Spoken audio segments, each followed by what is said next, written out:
Hello বন্ধুরা, welcome to our new blog. আপনারা সবাই কেমন আছেন? আমরা কিন্তু খুব ভালো আছি। সকাল সকাল ঘুম থেকে উঠেই দেখি বাইরে কিন্তু প্রচণ্ড বৃষ্টি হচ্ছে, আর বৃষ্টিতে কিন্তু আমার খুব মজা লাগে।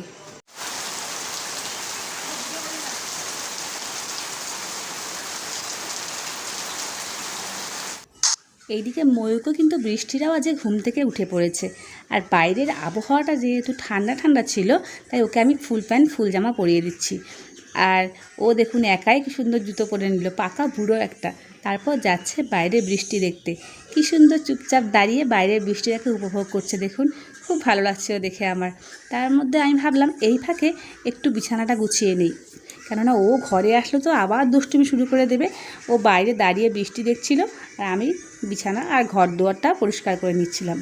বিছানার চাদরটা অনেক দিন ধরে পাল্টানো হচ্ছে না, তাই আজকে ভাবলাম বিছানার চাদরটা একটু চেঞ্জ করে নিই। আর পরিষ্কার বিছানার চাদর পাততে আমার কিন্তু খুব ভালো লাগে, তাই আজকে বিছানার চাদরটা চেঞ্জ করেই নিচ্ছি।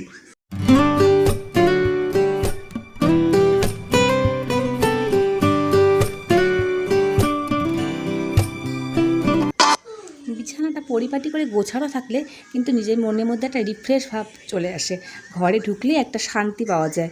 আর এদিকে বৃষ্টি সমানে পড়েই যাচ্ছে, বৃষ্টি তো থামার নামই নেই।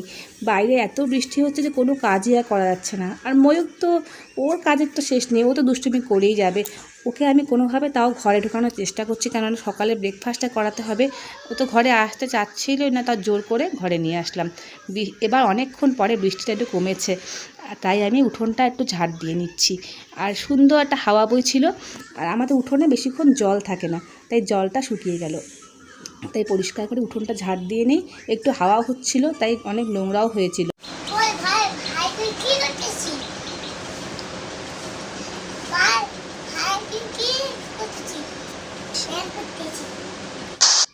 উঠোন ঝাড় দেওয়া আমার হয়ে গেছে। আর ময়ূরকে বম্মা যেহেতু রান্নাবাড়ি করছিল, তাই আমি ভাবলাম যে আজকে ঘর বারান্দাটা ভালো করে পরিষ্কার করে একটু মুছে নিই, কেননা বৃষ্টি হয়েছে যেহেতু কাদা কাদা হয়ে গেছে বারান্দাটা, তাই ভালো করে বারান্দাটা আর ঘরটা মুছে নেব। আর ময়ূরকে তো জুতো পরে এখন বাইরে খেলতে যাবে। ও খুব একটা রাস্তায় বা বাইরে খেলতে যায় না, বাড়িতেই খেলাধুলো করে ও দাদার সাথে। আজকে দাদা স্কুলে গেছে, তাই ওর দাদাকে পায়নি সকাল টাইমটা, একা একাই খেলছিল আর আমার সাথে এসে বারবার দুষ্টুমি করছিল।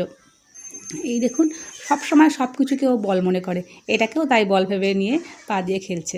আর এই প্যাকেটটা আমি বললাম খা না, কিন্তু ও খাবে না, এটা ওর পছন্দ হয়নি, ওর অন্য কিছু চাই। আমি এই যে ঘরটা একটু মুছে নিই ভালো করে।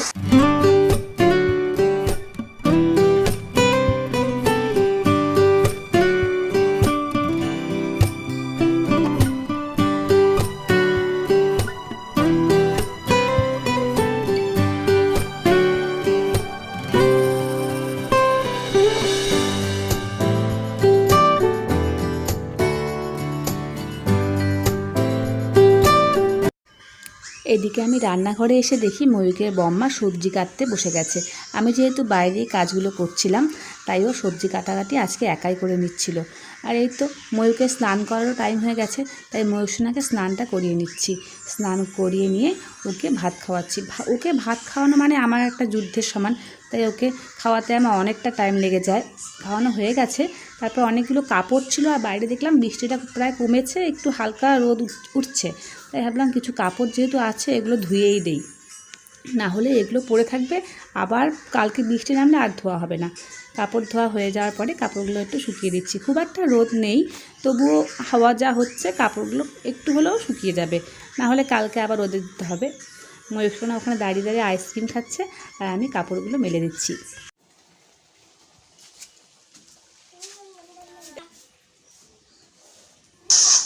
আমি এদিকে স্নান করে ফ্রেশ হয়ে কিন্তু ঠাকুর ঘরে চলে এসেছি পুজো দিতে।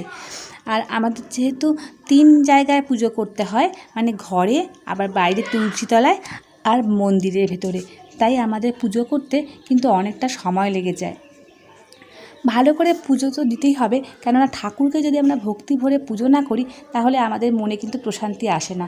তাই ঠাকুরকে আগে ভালো করে পুজোটা ঘরে পুজো শেষ করে আমি এবার আসলাম তুলসী তলায় পুজো করতে। আর ময়ূক সোনা আমার পেছন পেছন দুষ্টুমি করছিলই। তারপর ওখান থেকে আসলাম মন্দিরে। মন্দিরে আমাদের ঠাকুরগুলো ভাসিয়ে দেওয়া হয়েছে, আবার নতুন ঠাকুর বানানো হবে তার জন্য। মন্দিরে পুজো দেওয়া শেষ হয়ে ঘরে গেলাম। ময়ূকের বম্মা আসলো, এসে আমায় বলছে যে চিকেন এনেছে। তা আমি তো অনেকক্ষণ রান্নাবাড়ি করলাম, অনেকটা লেট হয়ে গেছে, তুমি তাহলে চিকেনটা রান্না করো। তাই বললাম ঠিক আছে। তাই আমি একটু স্নান করে, যেহেতু মুখে ক্রিম টিম কিছু মাখা হয়নি, তাই চুলটা আঁচড়ে নিচ্ছি আর মুখে একটু সানস্ক্রিন মেখে নিলাম। আবার রান্না করতে যাব, যতই বাড়িতে কাজ করি না, কারণ নিজের যত্ন তো নিজেকে আগে রাখতেই হবে, কিচ্ছু করার নেই। বাইরে যা সূর্যের তাপ, এখন বৃষ্টি হলো আর সূর্যের তাপ তো একটা আছেই, আবার উনুনে রান্না করতে গেলেও কিন্তু সানস্ক্রিনটা মাস্ট মাখতেই হয়। আমি তাই পেঁয়াজগুলো কেটে নিচ্ছিলাম, কেননা রান্নার ও যেহেতু হঠাৎ করে মাংস নিয়ে আসলো, তাই সেগুলো আগে কিছুই করা ছিল না। চিকেনটা রান্না করছি, চিকেনটা প্রায় কষানো হয়ে গেছে, এবার জল দিয়ে একটু সিদ্ধ করে নিয়ে মাংসটা আমি নামিয়ে নেব। ময়ূকের বম্মা কিন্তু অনেক কিছু রান্না করেছে, দেখুন এই লাল শাক ভাজা করেছে, আবার এখানে পুঁই শাকের একটা চচ্চড়ি রান্না করেছে, ডাল রান্না করেছে, আবার এখানে কি রান্না করেছে দেখি, ও আবার বড়া ভেজেছে দেখি, পটল ভাজা ভেজেছে দেখি, ও রান্না শেষই হয়নি, আজকে তো অনেক কিছু রান্না করেছে, মাছও ভেজেছে। তা দুজনে কী করিস এখানে? হ্যাঁ, কী করিস? কী করো তোমরা দুজনে? শোনাই